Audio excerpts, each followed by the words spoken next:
Hey everybody, it's Overkill here with another Warhammer Army focus video. So today we are talking about the vampire counts due to a flood of comments requesting that I talk about them. So of course, similar to the other episodes, we are going to talk about characteristics and geography first.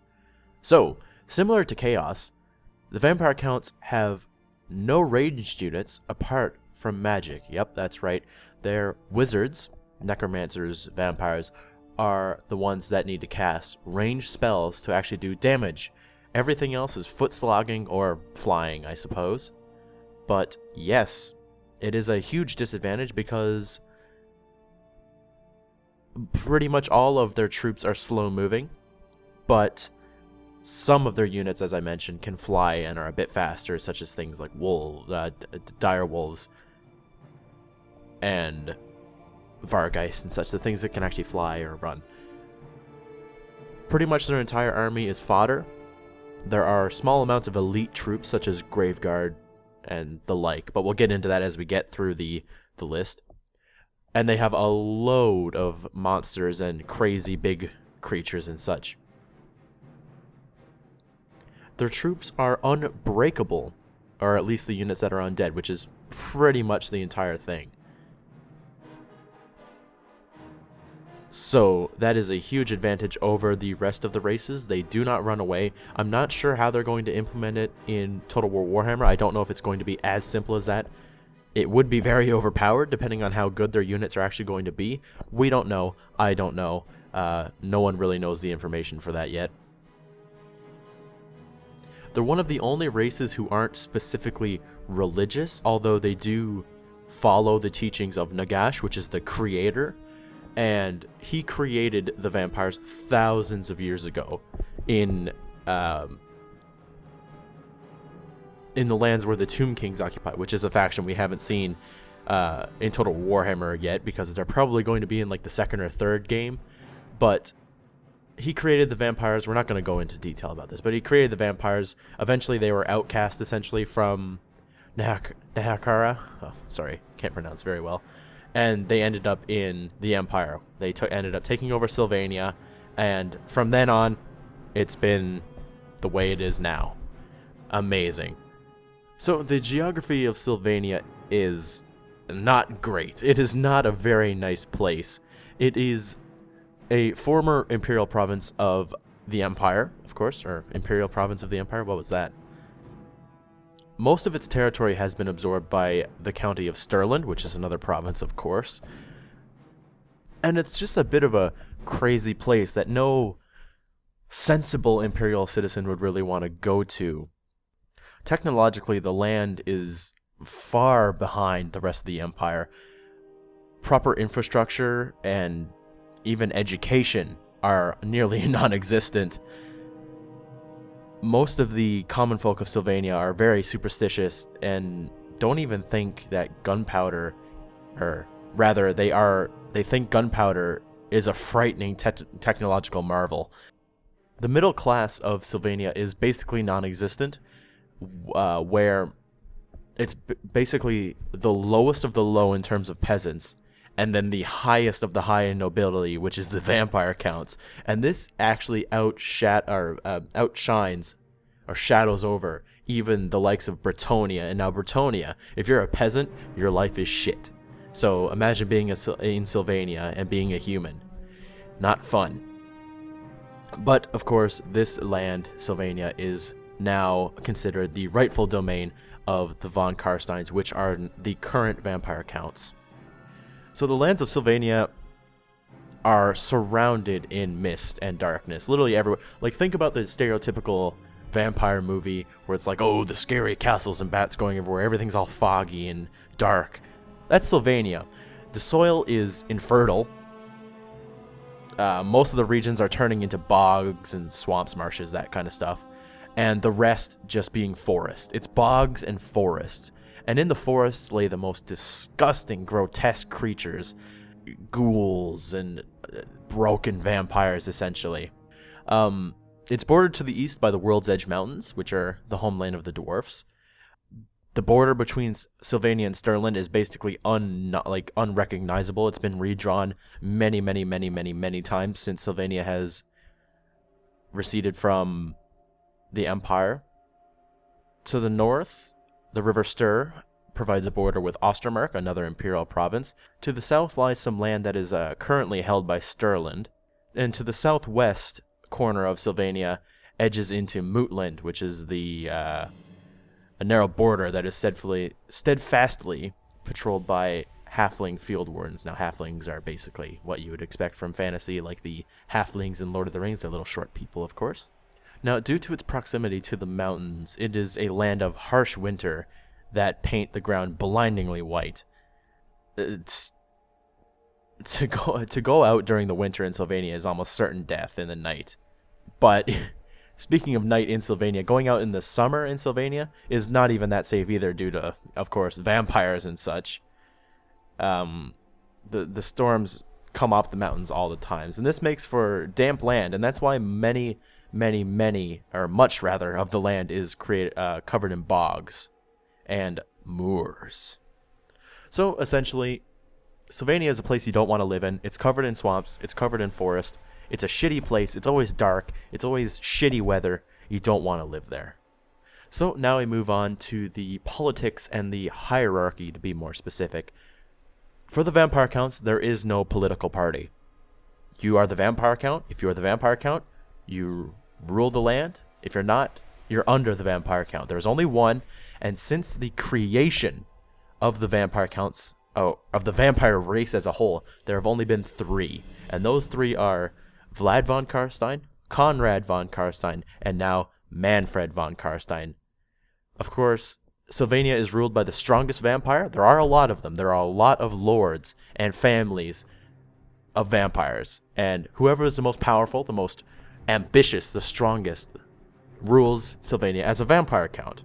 Now, of course, since the only 3 counts in history have been von Karstein, so that shows obviously that the von Karsteins are the most powerful family. They have ruled for thousands of years, and yeah, it just shows that, of course, they're the most powerful. Now, in the eyes of the other lords, Mannfred is the weakest of the 3, mainly because he's not as aggressive as Vlad and Conrad, but Vlad and Conrad got themselves killed in the first and second Vampire Wars. Now, Mannfred has also been slain, but he was resurrected, and at the time of Total War Warhammer, this will be after he's been resurrected, so we're controlling him as he attempts to attack the Empire again and make an empire of undead. But yeah, it's a big problem. The lesser nobles don't respect Mannfred, and since this is not a set kingdom or hierarchy or empire, none of the lords have any fealty or any loyalty to Mannfred. The only thing they really do is offer troops if Mannfred goes on a campaign, but other than that, they are not loyal to him at all. At a moment's notice, they could all turn on him and replace him. But no one really wants to take the job after the death of Vlad and Conrad, so they can be pissed off with Mannfred all they want, but they can't replace him because nobody wants to take up the responsibility of attacking the Empire over and over again. So something interesting and unique about the Vampire Counts is the fact that they require a blood tax. Now, interestingly enough, the Vampire Counts actually keep and accept humans in Sylvania. Now, the thing about it is, every village of humans requires weekly, daily, monthly, annually sacrifices of people. Now, this could be anything. It could be the firstborn son. It could be the firstborn daughter. It could be the strongest person in the village. It could be just anybody random. It could be at the choice of the counts. It could be multiple people at once. But basically, you're allowed to live in Sylvania and offer your allegiance to the Vampire Count at the cost of course, giving away some people for your lords to feed on, essentially. And I thought that was very interesting because it means that in Warhammer, living people aren't going to, the Vampire Counts aren't just going to slay everyone. They are going to slay a lot of people, but they have to keep people around, obviously, to drink their blood. Now, of course, vampires don't need to do the blood tax. They can go out and kill people from random nearby villages in other counties. But that's really dangerous when, of course, they could just have a farm, essentially, of people willing to sacrifice someone just to live there and under the control of them. So we move on to the military of the Vampire Counts. And as I mentioned before, no ranged units, lots of fodder, low amounts of elite stuff. They're all very slow apart from some specific units, and we'll get into that. And they all have unbreakable morale, so this is going to be very interesting. Just never-ending hordes, essentially. Just picture never-ending hordes of skeletons and zombies backed up by some nice-looking, well, not nice-looking, some nice-sized beasts just ripping through the ranks and trying to get to the enemy and stuff. That's the Vampire Counts. But we are going to take a look at their roster. So I'm going to have an impromptu roster as if it was like the rosters for Total War Warhammer on the screen. Now, not all these units may make it into the game. Some of them are good on the tabletop, but may not be very useful in a real game of Total War. But we'll still talk about them as they are on the roster, of course. So, first of all, let's talk about infantry. So, we have zombies. Zombies, guys. They are zombies. Like, you know what a zombie is. Literally just raised up dead people, whether it be Sylvanians or anything that they fought, really. It's going to be very interesting to see what they pull off in the game in terms of looks for the zombies. I'm very excited to see if they'll have mixes of all the different races or if you can raise dead after battles and such. It's going to be very interesting. But a big point for the Vampire Counts is some of their troops require magic to actually stay alive. Zombies and skeleton warriors are the two biggest. They require magic to be animated, essentially. If your vampire or necromancer dies, say goodbye to your zombies and skeleton warriors, because their magic, as soon as it's lost, they are absolutely gone. But some of the other creatures don't do that, such as ghouls and such, but we'll get into them as we go down through the list. But they will just go crazy because the necromancer may not make them or keep them alive, but he controls their thinking onto the task of actually killing stuff, so they may rip apart each other or run around and scatter into different places. But anyway, moving on to the skeleton warriors, another melee infantry unit. It's skeletons. They're just normal skeletons with whatever armor and weapons they were not buried with, I suppose, but whatever armor and weapons that they managed to die with, essentially. They're raised right out of the ground. They grab their shield if they have it, their sword if they have it, or spear. That's the thing. There's going to be spear and swords because that's how they are in the tabletop game, and they are just going to go at the whim of the necromancer and kill everybody. Now, a point to make is skeleton warriors are actually quite versatile in the fact that they can actually fight, whereas zombies literally walk up to people and get cut down. But they're just such big tar pits that units get bogged down by them. And of course, if many zombies get on one target, they're going to die. They're going to go down. They're going to get swarmed. But it gives room for the skeleton warriors and the other units to actually flank or just, well, pile into the fight themselves and get the actual killing blows in there, because the skeleton warriors are actually adept fighters, whereas the zombies walk into people and die and such. So for more melee infantry, we have crypt ghouls. Now, crypt ghouls are very, very, very messed up people. They are literally the most primitive you can get. They're hunched over. They're rabid. It's all because they consume flesh and rotten flesh, dead people. These are living creatures, so they're not completely controlled by the necromancer. They're not just mindless creatures. They rather would actually flank, attack from the shadows. These are going to be your shock infantry, your light shock infantry, because they have huge claws that they just run up to people and just slash them into pieces, essentially. And of course, they have poison just from the fact that they're always with dead people and just they're eating dead things. Some of them have dead things put on their back and such, like they carry torsos and stuff wrapped around them and such. You'll see from the pictures that I'm showing throughout all this. But yeah, their claws just rip into stuff and just destroy them. So next in melee infantry, we have grave guards. Now, grave guards are elite skeletons. They're bigger. They have full plate armor and, well, robes, whatever. You can tell that their armor is very old styled compared to some of the more modern looking armors and stuff with the other races. They are absolutely devastating warriors equipped with the best weapons that the vampires really have access to, or the vampire troops, that is. And their armor is heavy. They're heavily armored skeletons, essentially. Now, there's 2 units of them. They have Sword and Shield, which are just the Graveguard. But then there's Graveguard with great weapons. Now, these great weapons are actually magical. So they're just absolutely devastating. Like, you wouldn't believe. Unless you play vampire accounts on the tabletop, you just won't believe how amazing these guys are.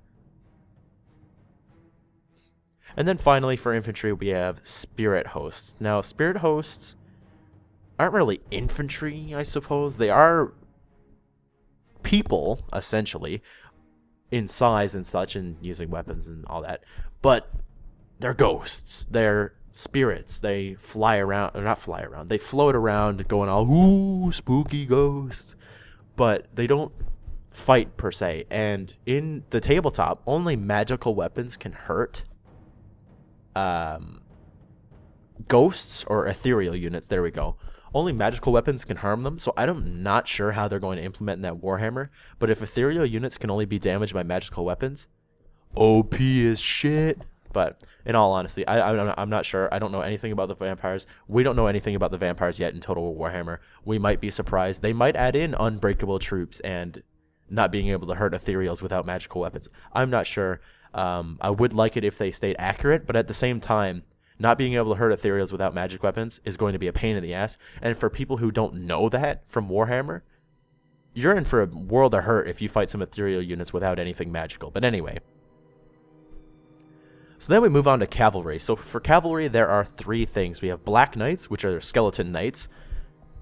And they are barded cavalry. You can see they're heavy cavalry that use lances. Now, these are going to be your first heavy or shock cavalry in the game, probably.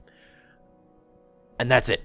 They literally fill in the role of cavalry because they are knights. Of course, they'll probably charge in with their lances and then draw their swords or something like that. Very powerful unit. They're a good cavalry unit, especially considering they're unbreakable and they're undead. It's just excellent. Next, we have Blood Knights. Now, these are the first vampire unit that we're actually going to take a look at.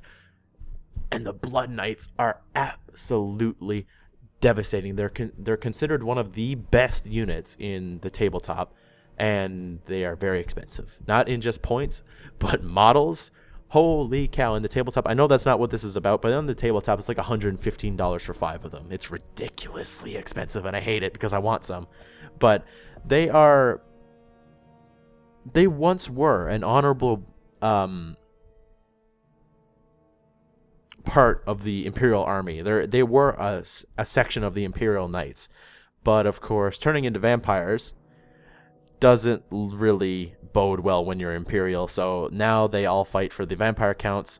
And, yeah, they are absolutely devastating. And then finally, for vampire cavalry, we have the Hex Wraiths. Now, Hex Wraiths are another ethereal unit. And you can see here on the board, good lord, in the picture, what they look like. Now, these guys carry giant flaming scythes, and they just fly through units, just hacking, just swinging their scythes around, killing everybody around them. And they're ethereal, so they go through units. They don't have to charge into them. They go through them, damaging as they go through, just swinging and swinging. And again, only magical weapons can hurt them. So it's going to be so interesting to see how they pull this off. Because if Hex Wraiths can't do their classical riding through units, damaging them, I can't see the point of them, really. So it's going to be very, very interesting to see what CA do with them. Now, if we move into monstrous infantry / monstrous kind of things, we have, first off, the Crypt Horrors. Now, Crypt Horrors are a larger ghoul which have managed to consume the blood of a vampire. So you can imagine that probably wasn't an easy thing. So imagine a ghoul killing a vampire and drinking its blood. Maybe not killing it, drinking its blood. But it swells the ghoul to the point of it becoming just a huge abomination and just giving it incredible strength. And you can see from the pictures, of course, these guys are crazy. But these are your heavy shock infantry. They're going to just charge right into the lines of people and bowl them over and just start swinging their tombstones or wooden clubs or whatever they manage to have, and they just destroy ranks of enemy infantry, and they are going to be tough as nails. So next up we have Vargeists, and Vargeists are what's in the soul of every vampire. And once they get just absolutely saturated with warpstone, they just turn into these disgusting, huge bat creatures. Another thing is that also turns them into Vargeists is the lack of blood. If they don't get enough blood, they start going a little bit insane, and they just turn into these big bat creatures. Now, the next up is Vargulfs, and also, by the way, Vargeists can fly, if you can tell by the wings. Now, Vargulfs are just a step up from that. These are just absolutely devolved vampires that have just let themselves go to primal urges, and they'll rip apart people. Like, imagine this thing picking up an Imperial soldier, like ripping him in half, and then just like chugging all of the blood right out of him. That's pretty much like what they'll do. But they're just incredibly strong creatures that fly around, but they've lost all personality of whatever they were. They could have been a noble, not anymore. They are just an absolute, just disgusting beast that is only alive to drink the blood of the living, essentially. So now we move on to war beasts. First we have dire wolves. These are just big corpses of giant wolves, essentially. They are your fastest unit in the army. And basically, they're just going to charge in and kill a bunch of stuff and probably die, honestly. Or you could use them to flank and kill skirmishers. That's another thing. Now, another unit are fell bats. Now, these are just units of swarming bats. They fly around and they swoop in and hurt people, suck their blood a little bit, kill some people, depending on what they do. And they're good. They'll probably be good for harassing skirmishers again. Units that can't really defend themselves that well. Stuff like that. Next up, we have Terrorgeists. And oh my god, Terrorgeists. These things are awesome. They're giant zombie bats, essentially. They look like dragons, but no, they are bats. But they're just extremely crazy. Now, you're not going to be able to have many of these. These are extremely rare. But the devastation that these are going to bring, their screeches deafen people. They are super fast. They can fly super far and fast. And the huge mouth and the claws just are going to rip through people and just monsters alike. They can probably take down anything. Now, zombie dragons, we've seen in the various little Total War Warhammer clips. They've been in the corner. They've been in the background as a tease, basically. Now, zombie dragons are, as the name suggests, they're century-old dragons, carcasses, essentially. And of course, just like any of the undead, they have no personality or thoughts of their former selves. They're literally just a shell that are used by necromancers and vampires to their bidding. Now, zombie dragons, interestingly enough, are mounts for vampire lords. So that's going to be so cool if you could put Mannfred on a zombie dragon. Oh, I'm so excited. But zombie dragons are, of course, crazy. They jump in, they slash people around, bite people, all that stuff. It just offers a really big flying mount, essentially. Now, the final beast are the Abyssal Terrors. Now, these are a chaos-created creature, guys. That's interesting. The vampire counts actually take into service a chaos creature, which are just these terribly corrupted, weird-looking dragon-type creatures. They're quite a bit smaller, as you can see from the picture, than a zombie dragon. And they are just absolutely ferocious. They are just going to rip apart people and just fly around killing everything. It's going to be really interesting to see them, as I haven't had much experience with them on the tabletop. Now, the final section are war machines. First off, we have corpse carts, which are large carts of corpses. What do you know? What a very confusing name, huh? This attracts a huge influx of dark magic from the land, and these are mounts usually for necromancers, so it makes their magic so much more powerful. And I think that these will make it into the game as a mount for necromancers. It would make sense, and they're just crazy at their main thing is helping in raising more dead, because it sends waves of dark magic across the battlefield, raising the dead around them. So it's going to be very interesting again to see how they are implemented in the game. If they are at all, it would be nice if they were, but we'll just have to see.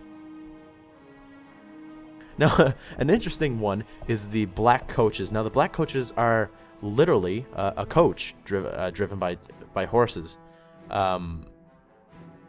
It has a scythe-wielding wraith on it, which are, you know, as the thing drives by, they're going to be swinging their scythe and stuff. And it's a transport for vampires, essentially. It's very interesting. I'm not quite sure if they'll have it in the game. Literally, the vampire sits in it like a normal stagecoach, so it's going to be very interesting, as it doesn't have much offensive power. But who knows? They might implement it just to carry the vampires around. So next we have the Coven Thrones, which I don't really see getting into the game. The Coven Throne is just a big throne, essentially, on top, being carried aloft by a bunch of spirits. And it doesn't offer really anything to the Vampire Lord in terms of magic. It doesn't offer anything in terms of real offensive power. Sure, the spirits and the vampires get to attack from it. But honestly, I think you're better off just putting them on a dragon or putting them on foot. So I'm not really sure if they'll add in the Coven Throne, because it doesn't add anything. It's literally just something for them to ride on. It looks cool, and I have one as a model personally, but I just don't see the point of it. But finally, in the War Machines is the Mortis engine. Now, this is very important, as this thing is crazy important in Vampire Count's armies. They are huge reliquaries that are carried again by spirits. It's the same model, essentially, only painted differently, and with a necromancer on it rather than a vampire. But it's just it makes every vampire or every undead unit around it just so much more powerful and just able to kill so much. It's crazy, and it scares the other units. It bolsters yours, it makes yours more powerful, and it frightens other units. But there is a bit of a risk. In the tabletop, this thing can explode, and if they implement that to Total War Warhammer, oh my gosh, I can't wait to see the devastation that an explosion from a Mortis engine would do. So then, to finish off the roster, we have a few characters. We have Vampire Lords, which are, as you can imagine, powerful vampires. We have Master Necromancers. Again, cool. They're just a powerful necromancer. Then we have Strigoi Ghoul Kings. Now, Strigoi Ghoul Kings are actually vampires, but they've been banished basically to the woods, and they're actually being hunted down. They were once a noble vampire bloodline, but they're being hunted down by the other vampires and killed off. So they've been sent to the woods and the caves and such, and they've just devolved into these disgusting monsters that become Ghoul Kings, and they lead large armies of ghouls, although not actually being ghouls themselves. And then we have Vampires and Necromancers. They're just a step down. They're just a hero version of the Lords and Master Necromancers. We have White Kings, which are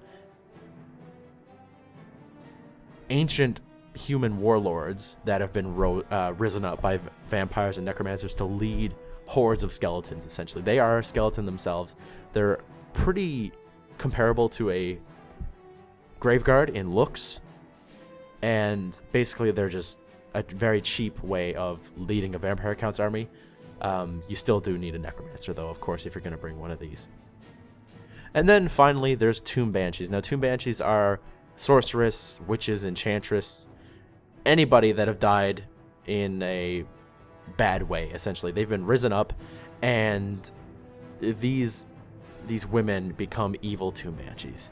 They're just always screaming. They hate everybody, and they just kill everyone because they're so mad that they didn't receive a proper death or a proper burial. And basically, they're just absolute monsters. And again, they're ethereal, so magic weapons are the only things that can hurt them. So that's the roster out of the way. We then move on to characters. Now, the characters for the Vampire Counts, and by the way, this video's been the longest so far. Hopefully you guys are enjoying, and thank you for watching. But anyway, it's one of the smallest, if not the smallest roster of characters in Warhammer. But at the same time saying that, they are some of the most powerful, if not the most powerful. The Vampire Lord is the best unnamed character, if not second to a Chaos Lord. I think vampires are the best, depending on the equipment you bring. Now, 4 out of the 6 named characters for the Vampire Counts are Von Karstens, that being Vlad, Mannfred, Conrad, and Isabella. The other 2 being Krell, the Lord of Undeath, which is a Chaos Lord, which was turned into a skeleton, which is awesome, and then Heinrich Kemmler, which is the greatest necromancer that has ever lived. But anyway, the only confirmed, actually he's not even confirmed, but we all know who it is. The confirmed legendary lord for the vampire counts is Mannfred von Karstein. Now Mannfred has been ruling for a long time, and he's been the most successful vampire lord because, of course, his father, Vlad, and his brother, Conrad, have been killed. Father being a loose term. The vampire counts don't actually give birth or anything. They pick someone to be their next of kin, essentially, next of kin, whatever, and they give them the blood kiss, which is just biting them and turning them into a vampire. You know, the classic bite, turn into a vampire bullshit. But, yeah. He's Vlad's son and Conrad's brother, as Conrad was another son of Vlad, and Isabella is their mother. You catch my drift. But Mannfred is our confirmed legendary lord, and he is very powerful. He is an amazing. He's the strongest living vampiric necromancer. The most powerful necromancer is Heinrich Kemmler, as I mentioned earlier. But he is so powerful that he is able to pretty much create huge armies by himself and lead them into battle without any real problems. Now, of course, Mannfred has died, as I mentioned earlier in the video before, but he was resurrected by some unknown necromancer, I believe. So, whatever. So, yeah, Mannfred's our only confirmed legendary lord, and I can only really think of one other legendary lord for the vampire counts, and that is Heinrich Kemmler. Because Vlad's dead, Conrad's dead, Isabella's dead, and Krell isn't really that important. He is important, but he's not legendary lord important. He might be a character. I'm not quite sure what they're going to do. They might have characters that don't count as legendary lords, because there's a huge amount of characters in Warhammer that don't really deserve to be legendary lords, I suppose. Krell isn't going to lead a vampire army by himself. Heinrich could. Heinrich has. Mannfred can, because he's the vampire count. So it's going to be interesting to see, because I'm just gonna call it now that Krell isn't going to be one, and if they do make another vampire count legendary lord, it's going to be Heinrich. So yeah. Anyway, guys, this video has dragged on long enough, much longer than the other ones. I do apologize for that, but hopefully you enjoyed. This has been the Vampire Counts faction focus for Total War Warhammer, and I have been Overkill as always. Thank you for watching, and next episode will be the Dwarfs. See you then.